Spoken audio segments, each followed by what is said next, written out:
Sosok Barbie Kumalasari yang dikenal oleh publik sebagai seorang aktris kini mulai berkecimpung menjadi seorang pengacara. Hal ini dibuktikan dengan bergabungnya ia ke dalam tim kuasa hukum Vicky Prasetyo. Saat menjenguk klien sekaligus sahabatnya tersebut, Barbie juga ditemani oleh pengacara Vicky yakni Razman Arif Nasution. Dalam kunjungannya itu, wanita yang kini tengah berumur 37 tahun itu menyatakan bahwa dirinya telah resmi untuk bergabung menjadi tim dari kuasa hukum Vicky Prasetyo. Selain itu, Barbie juga membeberkan alasannya mengapa ia bergabung ke dalam tim kuasa hukumnya Vicky Prasetyo. Hari ini tadi sudah ditandatangan oleh Vicky, jadi sudah mulai resmi menjadi kuasa hukum dari Vicky juga, bergabung di Ranlov juga dengan Bang Rasman berpartner. Perkembangannya apa sih? Pertimbangannya ya satu, aku juga kan teman dekat Vicky juga, ya kan, pasti namanya teman, sahabat, kita juga pasti kan punya perasaan ya ketika ada teman punya musibah, pasti kan nggak akan mungkin tinggal diem ya, sebisa mungkin apa yang bisa aku bantu juga ya aku berusaha untuk membantu. Kedua juga ditawarkan juga oleh abang untuk berpartner di kantor Bang Rasman, dan kebenaran juga Bang Rasman juga ya udah kita ikut gabung juga deh, Kumala ikut gabung juga dalam membela Vicky dalam kasus hukumnya Vicky. Jadi ya saya pikir sebuah kesempatan yang baik ya untuk menunjukkan integritas aku juga gitu. Jadi kan orang juga tahu oh ternyata Kumala juga memang advokat. Barbie menegaskan bergabungnya ia ke dalam tim kuasa hukum Vicky Prasetyo bukan dikarenakan faktor dendam, meski ia membenarkan bahwa beberapa tahun lalu dirinya pernah berseteru dengan mantan istri Vicky Prasetyo yakni Angel Elga terkait masalah kasus parfum.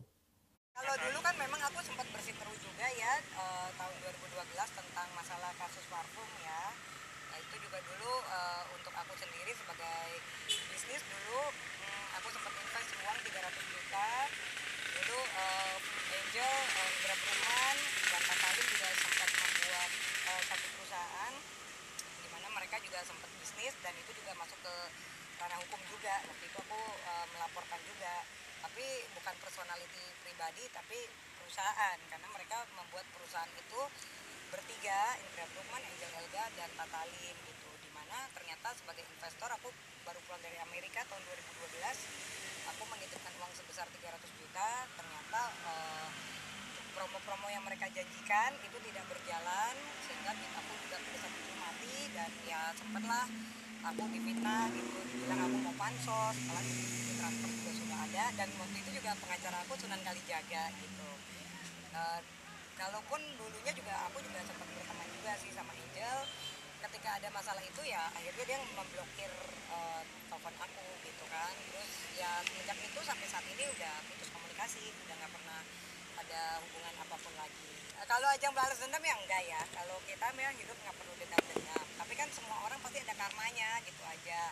Ketika kita baik pasti insya Allah hidup kita baik, ketika kita mengecewakan seseorang ya nanti hidupnya mungkin nanti juga kembalikan ya, atau mungkin tiba-tiba dia punya masalah ya. Intinya sih kalau aku gini, sebagai advokat kan kita harus membela klien ya bang, jadi aku tidak mau memasukkan ranah pribadi aku untuk masalah kasusnya Vicky, kan tidak harus profesional kan, harus dipisah-pisah, dan itu kan juga kejadiannya sudah lama gitu. Jadi aku menurut aku tidak perlu diangkat lagi sih kejadian yang aku yang udah lama.